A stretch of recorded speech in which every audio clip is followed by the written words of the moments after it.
Hello and welcome to the new episode of Time Please. I'm your host Bharati. In today's episode, let's take some time out, please, and talk about parenting. Looking at how fast the world is changing, I often wonder what would the world be like in the next decade. The time was different when I was a kid, and surely the time was different when my parents were kids. The type of struggles keeps changing from generation to generation. Be it struggle, be it lifestyle, be it the education system, be it the environment, be it the society or the political factors, everything keeps changing. And so do we. We too evolve with the changing time. Raising kids in the old times was not easy, and raising kids even today is not easy. And looking at the new generation, the technology they are growing with, the environment, the family size, the constant changes in the dynamics of the society, raising any kid is definitely a tough job. I am no expert to talk about parenting at all. So today I have a special guest with me who is a counseling psychologist and the co-founder of assessment company Brain Checker Techno Services. She has over 9 years of experience in the education and counseling industry. Please welcome Keya Raje. Hello ma'am, welcome to Time Please. Hello, thank you for giving me this opportunity. I am very glad and very humble. So finally I got the chance to talk about my own forte, which is related to parenting skills. Thank you. Thank you ma'am. I would like to start by asking the most basic yet important question. What are parenting skills? So skills, as we know, that we use it for the development, for our own growth. Parenting is just like that. It's somewhere you help as a parent to support your child in an appropriate way. Like, the psychological support, education support, physical care, love and affection, relationship skills, behavior management, life skills. So that all comes under your parenting skill. Okay, the upcoming questions will surely help us get into more detail of parenting skills. So my next question to you, ma'am, is how to make sure your kids are cyber safe now that the world is evolving digitally. So the first thing is that internet can be a very wonderful tool for the kids, which they can use for the research, school report, and communicate with the teachers, other kids, and play interactive games. But sometimes it comes with the risk, right? Like, with an inappropriate content or cyberbullying or using our apps or website which is not appropriate for the kids. So parents can take a third eye on it, like what their children are watching, what they are hearing, and talk with your children about the safety tools of the cyber and the internet, the use of it, how to use it in a right way. Explain them about the internet safety law, online protection tools you can implement. And sometimes if you get time, get involved with your online activity with the kids, so you will understand how they are using, are they doing it properly. Tell them about the safety laws, like do not share your personal information, your password, your mobile number, or any safety pin which you are using for your own thing. So these are the basic thing. If you tell them and if you teach them in a right way and at the right age, definitely this cyber thing will not go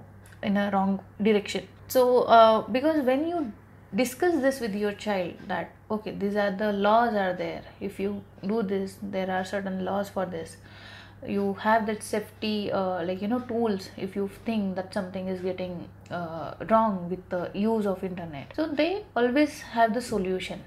Bookmark the site which kids like, so they'll have a easy access to go there. They don't have to go with the long process. Keep your computer in a common area where you can watch the activity, so they'll not have their own special room where you cannot track the activity which they are doing. This is how you can keep a third eye. But as I said, with this you have to discuss with the children as well, that why you have given the access of the internet.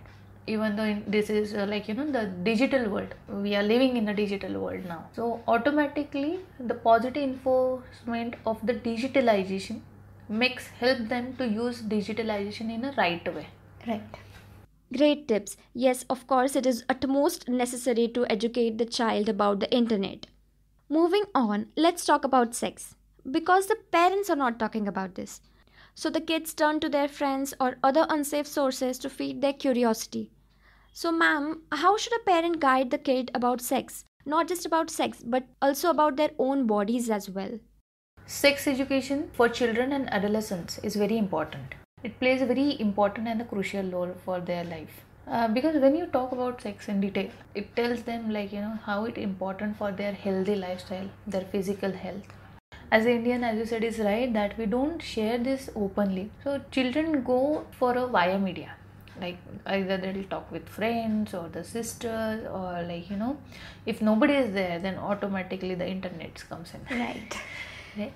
So it's always better to talk when you know that your child is entering into the teenage, the physical changes are started. It's always better to sit with them and give a knowledge about it. Tell them that okay, this is now going to happen, that you will feel special for someone, your body will change. The more you will explain to the child, automatically that curiosity will go away, and they will understand, okay, this is a physical change which is happening in me, and that is the reason these feelings are coming to me. So when they know that I am having this answer from my parents itself, or in a right way, they will definitely not go to a the wrong website or the inappropriate content which they should not watch at their age. Regarding kids, nowadays school has taken a very good initiative that from play school or kindergarten they have started giving education by saying good touch and bad touch, so which is a very important step now school has started taking. So somewhere we as a parent also have to take that step, that if somebody is touching you here and there, it's a bad touch or this is a good touch. And when they are coming to you that I feel some has given me a bad touch or some has given me good touch, make sure that you are there with the child, so he'll have that confidence that over the period, the time will come when he'll enter into the adolescence, or the time will come when he'll enter into the teenage, he'll have that confidence, okay, my father or my mother, whatever they're going to say, it's right and it will help me to grow in a right way. Right. Okay, moving on, let's talk about career. What is the importance of career counseling for children as well as their parents? Why should parents take guidance from counselor for the child's career? As a counseling psychologist, career guidance is something which is very important nowadays. I'll not say that doctors, engineers or government jobs are not secure, but if your child is not meant for that, definitely it's not secure for your child. Right. So when we are talking I think my child can be a doctor, I think my child can be an engineer, definitely he will, because nothing is impossible is the quote which is given by us only. But what is the use of putting that efforts into some category, and after that, after engineering, he says no, I don't want to continue with engineering field, I want to enter into marketing or I want to enter into fashion brand, then what is the use of that engineering? So rather than randomly picking up the career and just using that tag that I have done my engineering from so and so, but currently I am doing this and that, it's better to identify your child's strength, weakness, the personality, and based on that personality, strength and weaknesses, based on their IQ score, you can actually understand what your child is meant for, and then you can guide them, go ahead, this is the right decision for you, and this will make you different from others. If your child genuinely have the quality of being CA, definitely he will be a CA. But if your child is very good with the drawing skill, let them grow with the drawing skill. Who knows, he'll be a very good architect someday.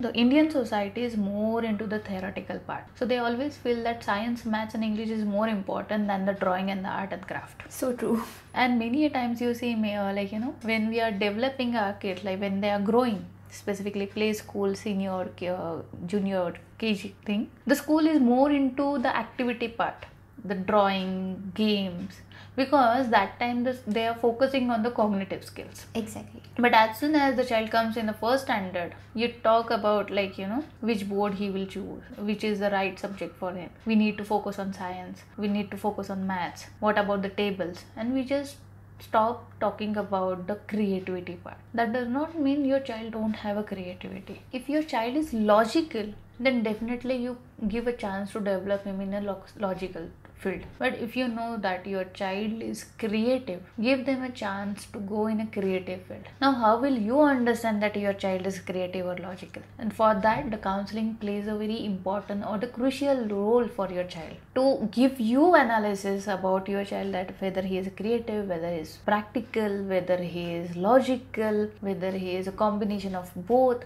We'll call it as a versatile child. And then it helps you to identify one career which will be helpful for your child, where he can grow. And he'll not grow with the academics, but mental satisfaction, happiness is always there.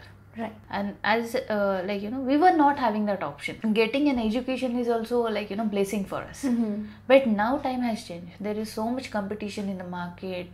Digitalization has changed the scenario totally different. People don't want a pressurized job. This generation is more into the business kind of a thing. So all this changes helps you to identify what is best for your child. And for that matter, definitely counseling helps you a lot.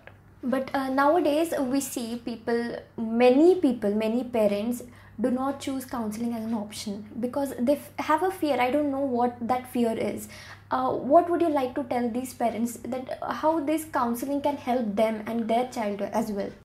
Okay, so first of all, there is no fear, but the society is not mature enough to understand the importance of the counseling. Right. If you talk about the graph, the only 10% out of 100, only 10% parents feel that counseling is very important, and when they feel, they actually come to the counselor and do the counseling. So you can understand the market.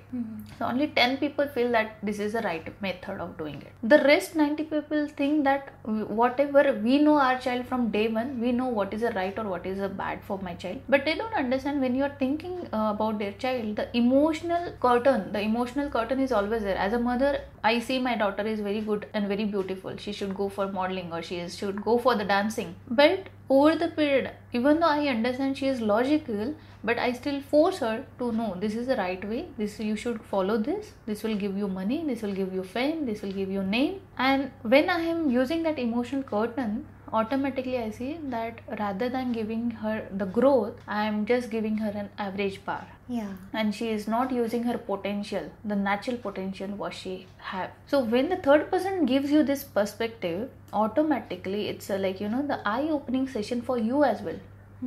Because it gives you a new view about your own child, that I am not thought that my child can be a good lawyer, but this is something an eye-opening session for you. So even though going for a test, you may decide about that later, but at least have a conversation with counselor. Many times what happens is, when we say that we have to go to the psychologist or we have to go to the counselor, they think we are not mad.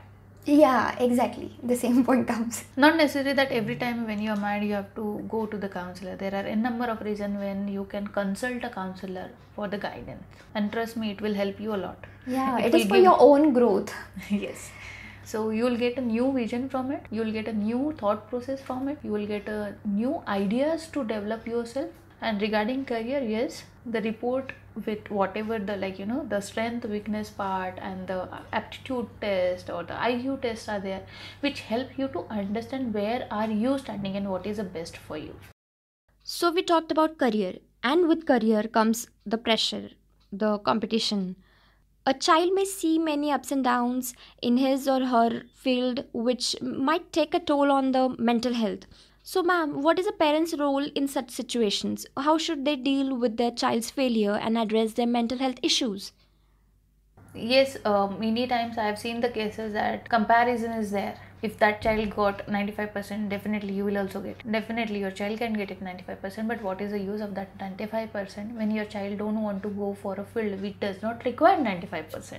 When we see that nowadays pressure handling capacity has reduced a lot, I'll say majorly it's because of the parenting skills again. Okay. The reason is, we say you should secure your child, you should give a safety to your child, but now that safety has gone into over possessiveness. So every time, even your child is not asking for anything, you are giving all the things which child never thought about, whether it's related to toy, whether it's related to education, whether it's related to any other thing, without any struggle, they are getting all the things which they don't require. Nowadays we are not giving that pressure, the pressure which we have faced, the pressure which our parents have given us the opportunity to face. Because of that, we are able to manage the stress.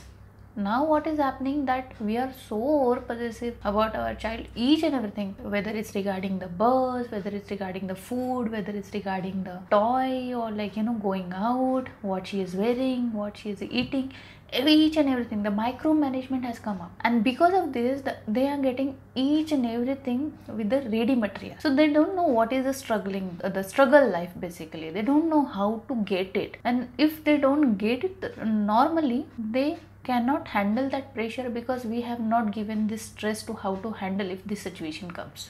Right.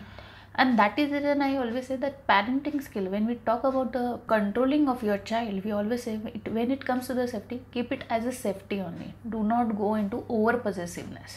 Let them handle the problems, let them see the situation, let them find their own solution. Sometimes you have to give that space to the child. If you will not give it, how can you expect that, okay, no matter what, he will handle the situation? So when it comes to the mental health issues like depression or anxiety, the first thing is that rather than parents, you should consult a counselor. Okay, the reason behind that, because counselor knows the techniques. The parent responsibility here is to guide children to accept the fact that, okay, this is the issue, and for this we are going to deal with that issue with the counselor, with the help of the counselor together. When children know that, okay, this is, even though this is my issue, but I can overcome with it, if parents can transfer this confidence to the child, definitely it will come out very easily. So this is very important for any parent, to be supportive and help your child to overcome their anxiety issues and their mental health issues. Moving ahead, let's talk about criticizing and appreciating. How this affects a child, and how can a parent apply these things for a healthy growth of their child? Definitely, I'll go for the appreciation side first. Okay. Okay. So, how and when to appreciate is very important. Mm-hmm. Do not appreciate your child each and every time. But yes, when you see that your child has a good behavior, he's building his confidence, you are seeing a change, he's doing activities to get a reward, or when he's giving you the trust and the confidence and the cooperation for the work you do, you should always appreciate your child. The reward thing I said, so I'll give you a very small example here, which I implement as a psychologist. When my daughter comes home and when I ask, Trisha, can you just pick up this glass and keep it in the sink, or can you just bring me that book? So I always appreciate, thank you for doing my work. Now this is a 1 rupee for you. Mm-hmm. And this is your reward. When I'm doing this, I always make sure that she'll understand the value of money, she'll understand the appreciation, and she'll understand that when we do the right work in a proper way, we get appreciation, we get money, and she understands the value of money. It helps her to understand, to get 1 rupees, I have to do this much efforts. Yeah. To get 100 rupees, I have to put this much effort. To get 10 rupees, I have to put this much effort. So when my mother and father is buying me a toy of 1000 rupees, she understands what efforts they have put it for it. Wow. And she has the value for it. Yeah. And that is one of the way of teaching your children the importance of money as well as the appreciation. But this is how, the very small thing which you can implement at your house. Exactly. There is no need to go out and learn about these techniques. Mm-hmm. But this makes your child very different. Mm-hmm. And this is what the parenting skill is, where appreciation helps them to build it. The criticism or over criticism makes him to go in a negative path. Yeah. At the end, they are human beings. We are human beings. We are born to make mistakes. You should not control them. Over criticism impacts on their self-esteem, self-image, and their confidence. If you think that even though your child has done any mistake, or which is not acceptable, or which is not the thing that you can take it very lightly, you can always give a discipline to your child, but make sure it should not go in a overrating rules that you have to follow it. Mm-hmm. It should be like, this is how you should do it. Even though this time you have done this mistake, next time make sure that this will not happen, because if this will happen again, this impact will come. Let them understand by this mistake what is going to happen. Do not tell them if any mistake happens, like a very common mistake that happens with the studies. Can't you remember your own studies? Why you are not focusing? Look at your brother or look at your friend, he always do it in a proper way. Why you not? Do not compare. Do not give this negative enforcement to the child. When you know he is not able to keep the things in his head, ask him, if you don't remember, carry a diary. Write it down. There is no shamefulness in the carrying diary or noting down the things which you don't remember. If he has the ability to take things in your mind, you have the ability of writing it down. So that is your strength. That is your forte. Focus on it. If he is not able to face the stage, do not criticize. How can you cannot go on stage? I used to perform on stage, but now you are not able to. You should build your confidence. This is like, the pressure you are creating to your child. Tell them, if you are not comfortable, I'll give you the techniques how to face this stage. Because as a performer, you know how to handle this pressure. So transfer it rather than just going on a different zone or going on a scolding zone or a criticizing zone or comparing zone. Give them a solution. If this happened, that is all okay. But next time when it's going to happen, please make sure that it will not happen in the same way. Mistakes helps you to grow. Let them give a confidence that even this mistake happens, I should learn from this. What do I do now? It's the end of story. It's the end of world. Do not give this feeling to your child. Yes. So there's always a solution to any kind of problem. Definitely, there is. Talking about criticism, I as a child got punishments whenever I did mistakes. You might have also gone through that. The punishment style might have changed now, but what are the type of punishments that should be given to children which will not be too harsh upon them and also teach them a lesson and make them understand what they did was wrong? Appreciation, criticism go in hand in hand. Yeah. Okay. When it comes to the punishment part, definitely it's depend on the situation. So, for example, if child says, "I don't want to study," even though you are telling your child every day 1 hour you have to study, this is your study time, and every day if he's making excuses that, okay, today my stomach is paining, today my legs are paining, I don't want to do, I'm feeling sleepy, I'm hungry, and number of reason comes in. Yeah. So that time you can simply say that, okay, if you will not study tomorrow or today, I will not give you the food. If you are not listening to me, I will also not listen to you. Give them the same feeling when your work means, like, many times children says, I am hungry, mama, I want some food. And at that time you say, no, I'm sorry, my legs are paining, I cannot give you. He'll understand. Okay, this will come to me as well. Yeah. Even mama has leg can also get hurt. Like, Give them the taste of their own food. right. And that way, the simple thing, like I said, do not go into harsh techniques like lock them in a bathroom or ask them to go out from house or don't talk to us or something like that. Sometimes, yes, talk therapy also helps that. Okay, I'll not talk to you for next 2 hours because you have not listened to me.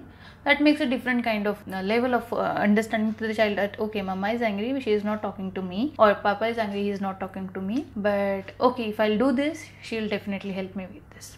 So let them understand the importance of that thing rather than just going to a very harsh punishment which we had, or rather you'll use a traditional punishment which Indians use. Beating with a chappal.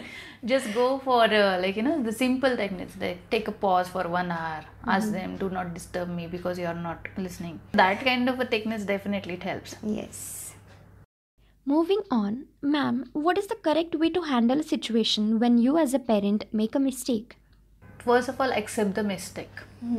Okay. That is very hard for many parents to do. Yes, but that is the right way to do it. When it comes to the skill part, the first thing when you know that your parent is saying, accept your mistake. Give the opportunities to the child to speak, to tell what they are feeling about. That will help you to understand the thought process of your child. So even though you are accepting the mistake, you are giving a chance to your child to speak about. So when you are giving a chance to talk about your mistake, that basically you are understanding the thought process of your child. So that is beneficial for parents to understand where the thought process of your child is going. Listen to them, what they are trying to put with this thought process. By understanding thought process, you may think that he is very negative about me, he is very positive about me, or he is very harsh about me. But try to listen what they are actually trying to put in front of you. When they are saying that, okay, this is the mistake which you have done, ask them, why do you think this is my mistake? And don't be judgmental about that. Like, ask them, okay, if this is my mistake, what do you think that this is my mistake? And what do you think that I should have done? If this is not the right way, then you tell me what is the right way. And help them to understand why you have done that mistake or why you have gone through with that step. So that will build your relation with the child as well, that okay, they are giving me chance to put my points, they are accepting their mistake, and with that mistake they are asking us the solution. If this is not the right way, tell me the right way to do it. And if you don't have an answer for it, then accept it, even though it's a mistake, but I was having only this option to do. So for sometimes that imbalance is there, but at the end you will find that balance. So to avoid this, you should have that patience of accepting the mistake. Automatically the rest thing will happen. What you said brings up the next question. Too much control and too much neglect can affect the child. So, what do you think, ma'am? What is the right balance between control and freedom a parent should give? The very thin line is there regarding the controlling and the neglecting of your child. The basic thing which I always ask to the parents, that nowadays parents are very busy with their life schedule, the jobs, the other responsibilities and everything. Even students are very busy, children are very busy because of their hectic schools and studies and everything. As a parent, nowadays we are giving each and every opportunities to our child. Let them learn, let them grow. But rather than giving this, this is a part of our society or the tradition, you can say, or the learning style, you can say. But I always say, when you're planning to give time to your child, do not give the time with the substitute of a toy, with the substitute of a food treat. When it comes to the give your children time, that basically means at least make an habit to give at least 30 minutes, if not an hour, at least 30 minutes to your child on a daily basis. Keep your mobile phone aside when you're talking to your child. Yes. Give full attention what he or she is sharing with you, how they have spent their day, what they have done good thing in a whole day, what they are actually going through. Understand them. That will help them, that when we are going to sleep, we always discuss this with our parents and we are getting that time with the parents. Even though whole day we are busy, whole day my mother and father is busy, but at night we have that 30 minutes which is for us.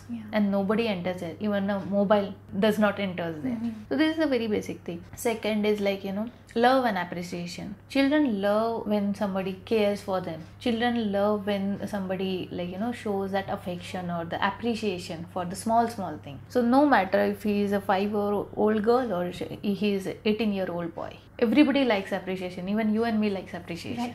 Right?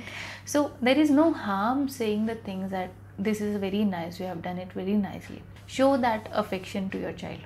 That will help you to build good relation with your kids. Educate them, give them a right learning, right process of education. It will help them to grow as a good citizen. Give them a good lifestyle, give them a good life skills. How to present themselves, how to talk, what to read, what to research, what to discuss. Because the way you are spending time with the kids, and not necessarily that you asking them how you have spent a day, you also share how you have spent a day. So they will understand when you are going out, when you are going on a job, and even if you are a housewife or you are a homemaker, they'll understand to manage this house, what efforts you are taking. Because many a time we don't discuss these things and they don't understand what exactly they are doing out. They may feel, because many a times children say, no, my mother has gone to the office, what she does nothing, she sits in a chair. But until and unless you don't share what exactly you do, they will not understand what is your job profile, what kind of a work you do. When you have this healthy discussion, automatically that curiosity goes in a different way. Okay, so that means today you got a new client. Oh wow, you know what, I met with the person, I told them that you were doing this and he was asking me more about you, I feel very proud. So that topics go in a different zone, it goes in a different level, and there you don't see this cyber crime or the sex harassment or other kind of thing, because you are giving them you're teaching them in a right direction. Basically you're giving that healthy time to your children. Obviously that behavior management is there, how to behave, as I said. Then the safety thing is there. Give time to your children, go out, have a planned weekend with your children, make sure that whatever you do is related to them, give them space as well.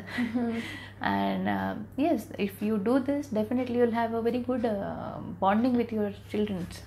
And this is so important to have a good bonding. This brings me to the next question. How to raise kids to become independent, take their own decisions without losing the connection? So when we talk about the independence of the children, that basically telling them the punctuality, the responsibility, and children are too young to understand the meaning of punctual and the responsible. So you can start giving this independence since like early age. You cannot expect now you are 18 years old girl and you have to be independent. You cannot bring that culture in a one night or in a one day. You have to start it when he's 2. So by saying you have to wear your shoes, keep your chappal properly, please try to wear this t-shirt. When you're giving this task, that basically means okay, this is I have to do it. When they are 3, when they are done with the playing with their toys, ask them to keep your toy in a basket. When they are done with their milk, ask them to give me that glass and keep it in a sink. It helps them that this is my work, I have to take this responsibility. If you think that okay, now I'm 18-year-old and I have to be independent, you will not be, because you don't know how to manage this. And that is the reason when it comes to the independence part, it always starts with the early ages, by giving a small things, small responsibilities. Now when the child is into like you can say the 8 or 9-year-old, you can definitely ask, can you please give me a glass of water, I'm tired. Can you please deliver this to this auntie because I cannot go there. So now they understand the society responsibility. When they are into teenage, ask them, can you just go to this grocery shop, can you please bring this. So they'll have a that social interaction where they are using their skill, the street smart skill, which is necessary to being independent.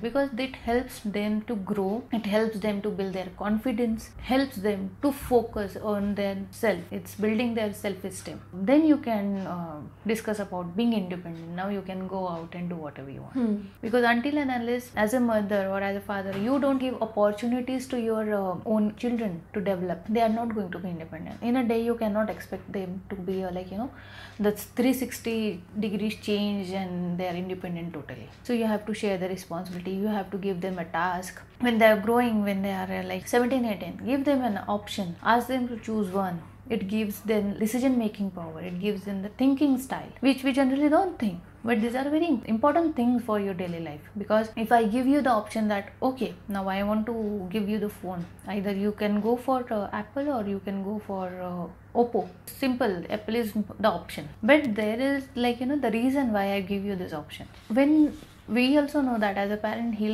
or my daughter or my son is going to go for Apple. But when he says Apple, I will cross question him. Do you really need that? Apple is a very important thing for you right now. Are you a business person? Do you really think that spending 1 lakh rupees on a phone is important for you right now? Or 20,000 phone will work the same as Apple works. And now here that thinking style start developing. That okay, if I spend only 20,000 rupees, maybe next time you'll say, okay mama, I'll go for 20,000 rupees, but what about that 80,000 rupees? Because when you said Apple, that basically means you are ready with giving me 1 lakh rupees.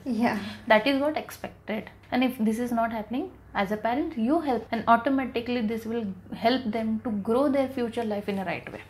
Talking about expectations, parents have certain expectations, like the children should do this and should not do that. This becomes difficult for children to express their choices about life partner or a career, or even to express their sexual preferences. It even gets difficult to accept their own sexual identity.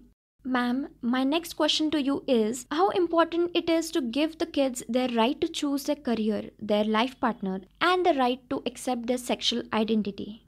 Before giving this, the right to the child that okay, this is your right, that you should go with your choices. I'll rather say in a one day you cannot give this right to your children. You have to groom them in such a way that tomorrow it comes to you. You should have that confidence no matter whatever solution she'll come with, whatever choice she will come with. I have full confidence that she has a right choice. And to make that right choice, from day one you have to focus on your parenting skill. So your parenting skill plays a very important role to give that right to your child. Yes. So when it comes about that, yes, it is important, because when it comes to the independent part, which we spoke just now, with that all these parameters come, because that independence does not mean that I'll stay alone, I'll go out whenever I want to, I'll come whenever I want to. It also comes with the career which I want to, what is my planning for my life, this is my life partner, what he is doing, does he have any perception, does he have any rational thinking, what he is doing right now, is he really real match for you? And parent, I don't think they will go against if you are on a right path. But yes, yes, many times I've seen the cases with they flow with the emotional quotient, and they just go with the emotionally, and they feel that okay, this is the right decision. Not necessarily that every time the emotional decision which you take is always right. So that time, definitely, how can you expect a parent can accept the things whatever you're trying to? Yes. So here I'll rather say, rather than giving a right to choice, I'll rather say that give a option to choose one. So it will automatically help them to decide what is more important. So it's again a healthy dealing with the problem to find a solution. Exactly. Every parent wants the best for their kids. Lastly, ma'am, I want to ask you what advice you would like to give to the parents. So I'll conclude by saying a line which is given by Oscar Wilde. The best way to make your children good is to make them happy. Discipline is important, but it should never be overriding force on the child. So at the end, I'll just say that if you want a real happiness with your child, make them happy rather than just putting them into a box, fixing them into a line. Let them be a free bird. Let them have their life. Let them give that option to choose their life. And yes, follow the parenting skills. Wow. It was so great to have you, Keya ma'am, on the show. Thank you so much for joining me today on Time Please. Thank you very much to you and your team, and it's time for me to say time please. Thank you. Thank you. It was a great parenting session with Keya ma'am. We had a lot to talk, but due to time constraint, we had to keep limited questions. But if you have questions about parenting, you can book an appointment with Keya ma'am and ask her for solutions to your problems. I'm giving the link to contact Keya ma'am in the description below. And I'll see you in the next episode. I'm your host, Bharati, signing off. See you.